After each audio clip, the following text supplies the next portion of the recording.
Bom dia, galera. Espero que não considerem aí a imagem, né? A imagem do professor ela está muito escura. É em virtude de estar passando aí transição de ambiente e aí não fica legal. Mas assim, o importante, né? É o conteúdo. Olha, fica essas manchas. Caramba. É, não tem muito o que fazer. O que não tem remédio, remediado está. O importante aí é o conteúdo, né? Então, partindo do pressuposto que o importante é o conteúdo, vamos lá. Hoje nós teremos aí a aula 39 e 40, tá? Aula 39 e 40, que vai falar da cultura, conhecimento e poder entre o erudito e o popular.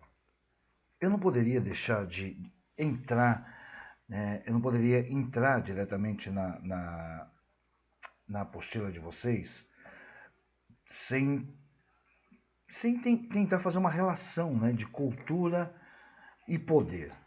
O conhecimento é aquilo que a gente adquire, né, ao longo do tempo. Mas qual que é, professor, a relação de cultura e poder? Então, assim, de uma maneira mais clara, a cultura ela vai estar vinculada não ao poder, mas sim às relações de poder. Por que isso? Porque assim, gente, para se tornar, né, efetivo como uma instância de representação e regulamentação da sociedade, o Estado, né, o Estado-mor, ele precisa inserir e incutir, né, a cultura para os povos, tá? Para a sua sociedade. Não somente pelas inúmeras oportunidades que ela representa como um instrumento de projeto de desenvolvimento aí baseado nos preceitos e nos valores humanos, mas sobretudo, né, pela capacidade de ativar aí os organismos, né, de participação social. De uma maneira menos técnica, eu pediria para que vocês tivessem como exemplo aí o carnaval, tá? Esse é o melhor exemplo que eu consigo pegar de mais concreto. Então, para isso, deve reconhecer e estimular a diversidade, né, como elemento de configuração de uma sociedade plural e participativa, né? Quando a gente tem essa ideia de sociedade plural e participativa, quando eu digo sociedade plural, é uma sociedade diversificada, né? A ideia a ideia seria a ideia do Estado consiste em ativar a capacidade de ação, né, desses agentes da sociedade civil, a fim que eles possam se organizar em torno de um evento, né? E esse evento ele vai sendo, né, agregado à cultura de uma sociedade, de uma nação ou de um povo.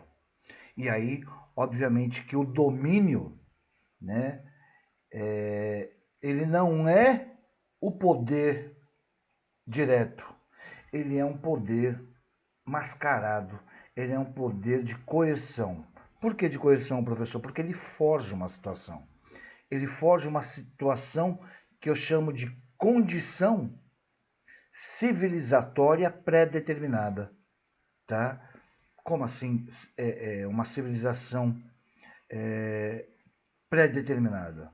Porque existe uma funcionalidade transformadora. Essa funcionalidade transformadora é o que nos leva à compreensão da nossa própria realidade social. E aí supera-se aí, né, o experimento que foi dado pelo governo, né, até tornar aquilo um hábito, uma força de hábito, tá bom? Então, essa é a cultura, né? A cultura que a gente pode chamar de uma cultura de amplitude até geral, né? Aí eu não estou falando nem do erudito nem o popular, que é o próximo tema. Mas a cultura é isso, né? A transformação da cultura de algo em cultura, ela segue dessa maneira. Já quando a gente fala de poder, né? O poder, eu posso colocar aí que ele é a capacidade de deliberar através de arbitrariedade o agir de alguém, né? É você mandar e também, né, dependendo aí do contexto, é você exercer a autoridade, a soberania, né, o império. Poder também tem uma relação direta com a capacidade de se realizar algo, aquilo que se pode ou que se tem o poder de realizar-se ou fazer, né? Quando a gente vai lá nas teorias, né, de poder, existem várias formas de poder, né? Nós até já vimos algumas, mas assim, na acepção da palavra, né, ela vem do latim potere e seu significado remete-nos à posse de capacidade ou faculdade de fazer algo, bem como a posse do mando e da imposição da vontade. Já em sociologia e filosofia, o interessante, né, que elas discutem aí as formas e as teorias sobre o poder. E aí elas apresentam diferentes definições, né, ao longo de séculos. Então, de acordo com o cenário histórico, político e social de cada época, essa palavra poder ela vai tendo significados diferentes. Então, assim, resumindo, para além de ter a autoridade, ou comando, ou simplesmente a faculdade de ser capaz de fazer algo, né? Ou por atributos físicos ou por atributos intelectuais, o poder ele é uma força, né? Uma força que permeia as relações sociais desde o início lá da sociedade humana. Por quê, professor? Porque o poder ele expressa-se, né, pelo embate de forças, o confronto de forças. Mas também a gente não pode deixar de citar que antes desse embate, desse confronto de forças, ele existe em si enquanto uma fonte de energia, né? E aí a gente vai para teorias de poder, de Weber, né?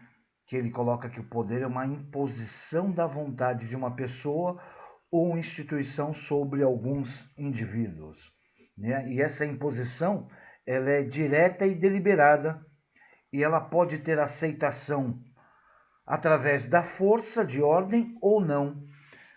Então, assim, quando as pessoas submetidas ao poder de alguém aceita, acata a ordem, há uma espécie de transição de forças, né, no âmbito do poder para o âmbito da dominação. Ou seja, a pessoa que aceita essa imposição de ordem, ela acaba submetendo-se à vontade de outras pessoas. Tá legal? Isso é na concepção de Weber. Mas deixamos aí um pouco Weber de lado e vamos lá para a página, para aula 3940, página 11 da apostila de vocês, né? Começa falando um pouquinho lá de vidas secas, né? Quando a gente fala de vidas secas, né? É Graciliano Ramos, tá?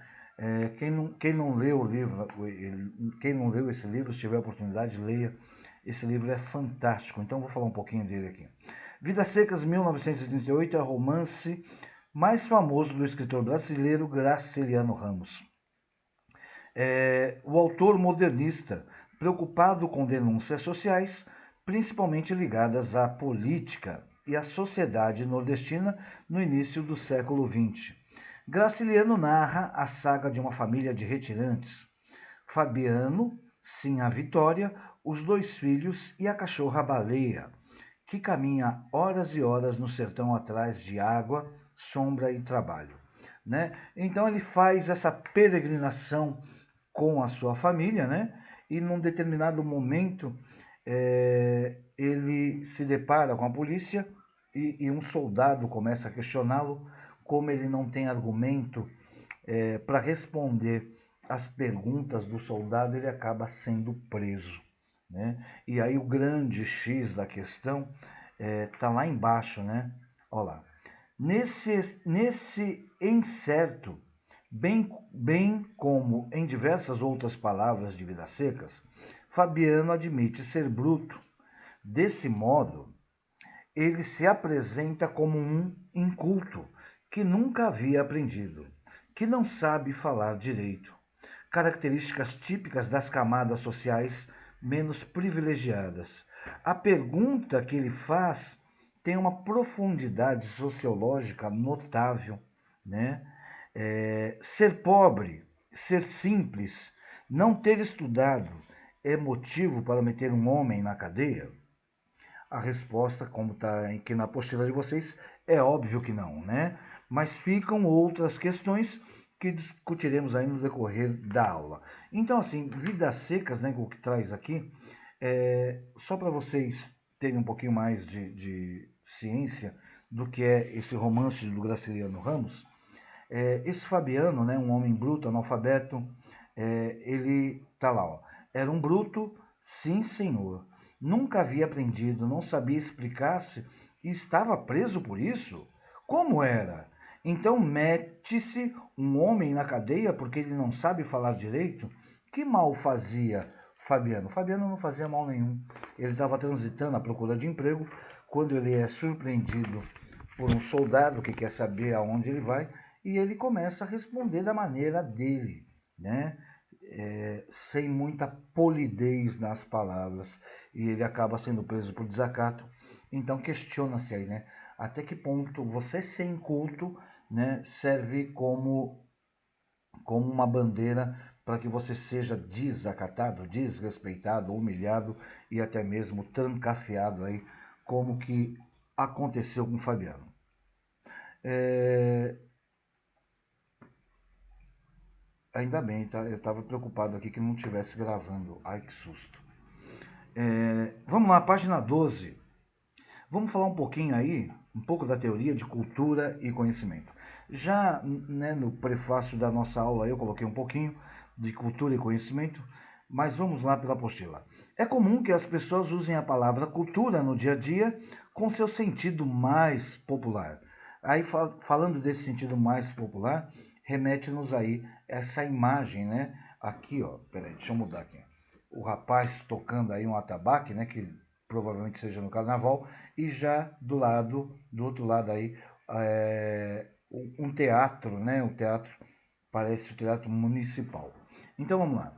É, é comum que as pessoas usem a palavra cultura no dia a dia com seu sentido mais popular para designar o grau de erudição de uma pessoa. Culto é aquele que conhece pintura, estuda música clássica, fala mais de um idioma e compreende o mundo da política. Para a antropologia, o termo cultura tem outro significado, né? Cultura, quando aplicada ao nosso estilo de vida, ao convívio social, nada tem a ver com a leitura de um livro ou aprender a tocar um instrumento, por exemplo. Na realidade, o trabalho do antropólogo começa pela investigação de culturas, ou seja, pelo modo de vida, pelos padrões do comportamento, sistemas de crenças, características de cada sociedade. Noutras palavras, pode-se dizer que nenhuma sociedade, nenhum povo jamais agirá de forma idêntica à dos demais. Então, assim, se a cultura é elemento essencial para definir a identidade de um grupo social, já que cada povo tem uma cultura, é preciso lembrar que os membros desse grupo incorporam essa identidade naturalmente, muitas vezes sem ter consciência disso, né? Por quê? Porque existe a data lá, A cultura, ela pediu a agregação, o agregamento de uma data. Então chegou naquele espaço, como nós estávamos falando do carnaval, chegou lá fevereiro, março, todo mundo se mobiliza. Quem não é adepto ao carnaval vai fazer um retiro espiritual e assim sucessivamente. Mas em virtude do que? Do carnaval. Porque o carnaval é o que emana a cultura do povo. Ah, eu sou evangélico, eu sou cristão, eu não pulo o carnaval, mas espera aí. Você vai fazer um retiro, você vai aproveitar o carnaval, a data carnaval, a cultura do carnaval, lá na sua igreja, lá na sua congregação, mas o carnaval ele está inserido no contexto da sociedade. Ah, eu não curto carnaval, tudo bem. Mas a sociedade, ela se mobiliza em virtude do carnaval. Tá legal? Então lá, seja pela família, pela escola, pela região ou pelo idioma, há uma maneira adquirida de pensar e agir que não é exclusivamente individual, embora possa ser desenvolvida e modificada pelo indivíduo, já que são compartilhadas por outras pessoas. Isso é o que define cultura. É o que eu acabei de falar aí a respeito do carnaval. Como o mundo está em constante mudança, os valores e as crenças mudam, o que faz com que a cultura também mude. Os padrões culturais se alteram à medida que os indivíduos começam a se comportar de maneira diferente. Esse comportar de maneira diferente é o que eu trouxe, citei na aula passada, né? O folclore antes era uma coisa tão bacana, né? O momento da Semana do Folclore, eu lembro que todo mundo se mobilizava, todo mundo procurava tecer alguma coisa a respeito do folclore. Hoje jamais não. Hoje está perdendo, né, essa coisa. Ontem, por exemplo, 21/9, segunda-feira, eu não vi ninguém ressaltar a importância de ser o dia da árvore, né? E antes eu lembro que algumas décadas atrás, né, na escola as pessoas se pintavam, as pessoas faziam cartazes para chamar a atenção de um dia considerado tão importante. Ah, professor, mas por que a árvore é importante? Porque a árvore é vida, né, gente? Vamos voltar lá. Senão eu vou devagar aí, devagar, não devagar. E aí a gente perde o fim da meada. Grande parte das mudanças culturais estão associadas à noção de conhecimento. Entendemos conhecimento como o conjunto de informações e princípios acumulados pelas populações humanas. Ou seja, é o que eu falei no início da aula. Conhecimento é aquilo que a gente adquire através da nossa vivência, através da nossa absorção, tá? Do dia a dia. Então, continuando lá. O conhecimento humano é altamente dinâmico. A eletricidade, os automóveis, os aviões, as bombas nucleares, os computadores, considerando apenas a invenções recentes, são provas disso. Uma parte importante da cultura, ela advém do conhecimento. Por isso as informações e o conhecimento disponíveis também ajudam a definir a identidade. Os seres humanos são, ao mesmo tempo, produtos e produtores da sua cultura e do seu conhecimento. Ter cultura ou ter conhecimento não significa dominar um número determinado de informações. A cultura e o conhecimento estão em constante construção. Por isso, não podem ser sistematizados de maneira estática e perene, ou seja, de uma maneira parada e, quando eu digo perene, para o resto da vida, né? Que nunca vai acabar. Eu já comentei com vocês, todo dia, né, nós temos o livre-arbítrio de adquirir algum tipo de conhecimento. Nos compete chegar lá à noite, na hora de fechar os olhos, apagar a luz, filtrar esse conhecimento. Peraí, isso aqui eu vou absorver para minha cultura porque é bom. Isso porque a gente não aprende só coisa boa. A gente aprende as coisas boas e as coisas ruins. E aí compete. agregar para a minha cultura, para o meu conhecimento ou não. Todo dia eu aprendo alguma coisa. Ao longo do meu meio século de vida, eu aprendo alguma coisa. Eu me predisponho a aprender alguma coisa. E aí eu tenho um filtro, né? O meu travesseiro é o filtro. Quando eu paro lá, apago a luz e vou refletir antes de adormecer, eu vou agregar para o meu conhecimento aquilo que vai ser útil em algum momento da minha vida. Aquilo que é bom, o que é ruim eu descarto. Procuro descartar. Aprendi, mas descartei.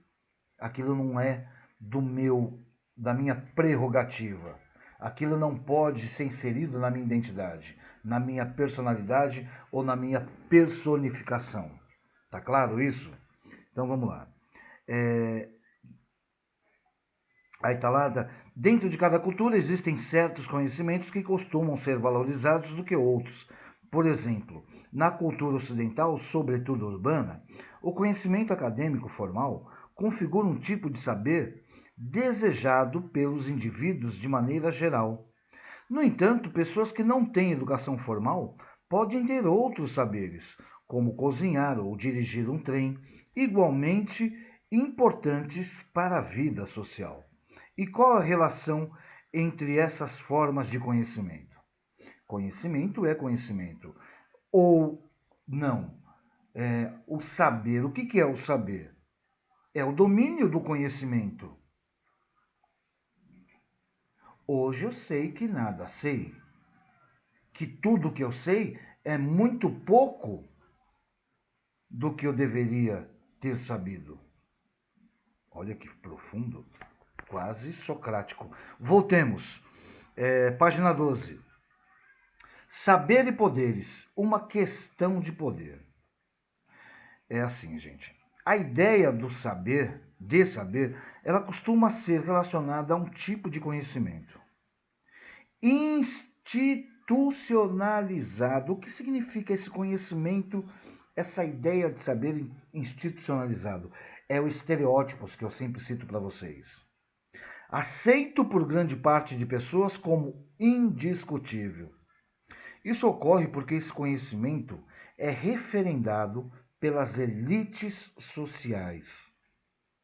A filosofia, né, a filósofa Marilena Chauí, 1942, é taxativa nesse ponto. Ela coloca isso. Para a classe dominante de uma sociedade, pensar e expressar-se é coisa fácil. Basta repetir as ideias e valores que formam as representações dominantes da sociedade e reiteram o senso comum que permeia toda a sociedade e constitui o código imediato de explicação da realidade, tido como válido para todos. Ou seja, para Marilena Chauí, né, aquilo, reflexo, seria uma forma de marionetizar, porque a reflexão tem que vir em cima daquilo que a sociedade impõe. E aí não seríamos seres reflexivos e sim marionetes. Ou não? Então, quando fala para a classe dominante de uma sociedade pensar e expressar-se é coisa fácil. É trivial. Basta repetir as ideias e valores que formam as representações dominantes. Então, os dominantes, eles formam, eles mandam já a coisa mastigada. Então, se nós pensarmos como eles, nós fazemos parte do contexto de saber, de conhecimento. Se nós já não pensamos como eles, somos incultos, ignorantes, né? É isso. Aí tem essa charge aí na página 12 que eu achei fantástica, né? Olha lá. Você leu isso? Aqui diz que a TV é um veículo de cultura. Um veículo de cultura? Toma, bam, bam. Se eu fosse a cultura, saltava do veículo e ia a pé. é uma sátira muito interessante, né?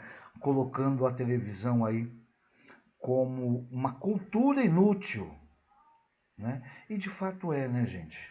E de fato é. Alguns programas televisivos, eles nos colocam numa subcondição de subpessoas, de subserventes. Mas vamos lá. Página 13 para encerrar, senão não acaba não, né? Quase que não falo. 22, 28, já separar aqui 28 do 9, né? Cultura científica, problema e verdade. Então, assim, na página 13, é isso que justificaria a tese, ainda de acordo com Chauí, de que a cultura ela é algo que alguns fazem e possuem, enquanto os demais a recebem passivamente. Com essa perspectiva, simplesmente aderimos à forma atual da ideologia, a ideologia da competência, que divide a sociedade entre aqueles que sabem e por isso mandam, e aqueles que não sabem e por isso obedecem. É como eu sempre repito e sou redundante e sou chato. Não há exploradores se não houvessem os explorados. Não há os subversivos, não há os ignorantes, se não tivesse aqueles que se consideram doutos. Né? Então, continuando. As classes dominantes que detêm o saber, definido por elas mesmas, criam separação entre o que é culto e o que é inculto. Essa distinção é, na verdade, uma das categorizações que definem os grupos dominantes, dominadores e dominados, entre as elites e o povo. Sobre isso, Chauí ela extraiu 3 conclusões. Primeira, a cultura e as artes distinguiram-se em 2 tipos principais: a erudita, que é considerada de elite, própria dos intelectuais e artistas da classe dominante, e a popular, própria dos trabalhadores urbanos e rurais. Segundo, quando pensadas como produções ou criações do passado nacional, formando a tradição nacional, a cultura e a arte populares receberam o nome de folclore, constituído por mitos, lendas e ritos populares, danças e músicas regionais, artesanatos e etc. O folclore, ele era de uma cultura de massa, tá bom? E o terceiro, a arte erudita ou de elite passou a ser constituída pelas produções e criações das belas artes, consumidas por um público de letrados, isto é, pessoas com bom grau de escolaridade, bom gosto e consumidores da arte e com muito dinheiro. Essa é a concepção de quem curte a cultura erudita. E não. A cultura, ela deveria, a cultura, boa cultura, ela tem que ser dissipada para todos. Não posso segregar. Eu não posso segregar chamando de cultura erudita a cultura elitizada. Volta lá, por gentileza.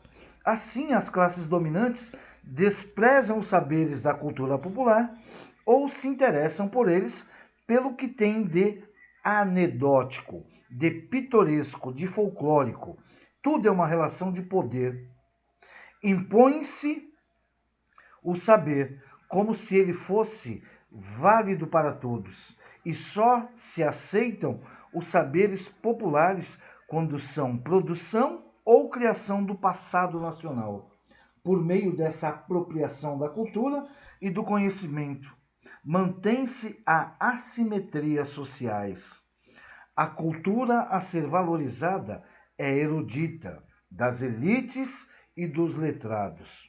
Um fenômeno interessante é o desinteresse da elite pela democratização da sua cultura, como notou Karl Mannheim. O distanciamento da sociedade hierarquicamente organizada afeta as atitudes com respeito aos objetos culturais. As elites aristocráticas procuram criar uma elite cultural própria. Com isso, pretendem que certos traços essenciais da sua cultura não sejam partilhados pelo demais.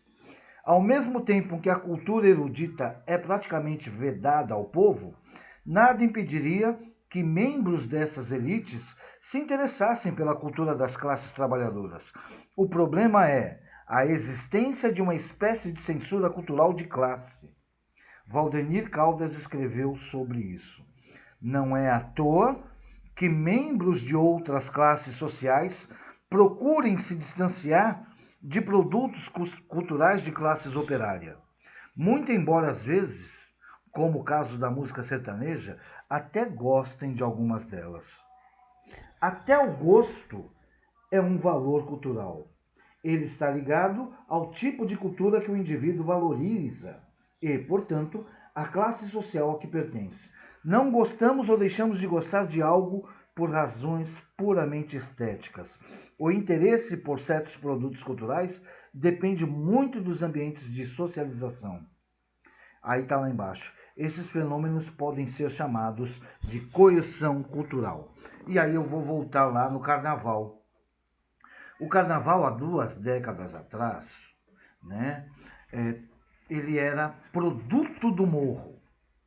Ou seja, ele era um evento no qual as pessoas pobres se reuniam e saíam, né? Saíam cantando, dançando, né? Lá, um século e meio atrás, cantando e dançando pelas ruas, porque não tinham dinheiro. O carnaval ele foi se aperfeiçoando, aperfeiçoando, aperfeiçoando, e ele deixou de ser produto do morro.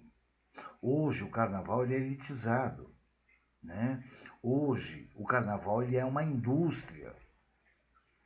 Quando nós vemos lá o carnaval da Bahia, do Rio de Janeiro, de Pernambuco, do Nordeste, em suma geral, um abadá, qual que é o preço de um abadá? E quem não tem dinheiro para comprar abadá? É aquilo lá que chamam de pipoca, né? Então é só para vocês terem um exemplo que o carnaval ele se tornou hoje, né, da cultura erudita, porque o que se gasta de dinheiro com carnaval não é brincadeira. Tá legal? Senhores e senhoritas, espero que tenham gostado. Eu vou lançar aí o trabalho que eu quero, tá? No decorrer da semana, mas a aula de hoje ela para aí. Na semana que vem, dia 28, a gente fala aí da cultura científica e o problema da verdade. Tá legal? Então assim, boa semana para nós, forte abraço, Deus abençoe e estamos juntos, sempre juntos.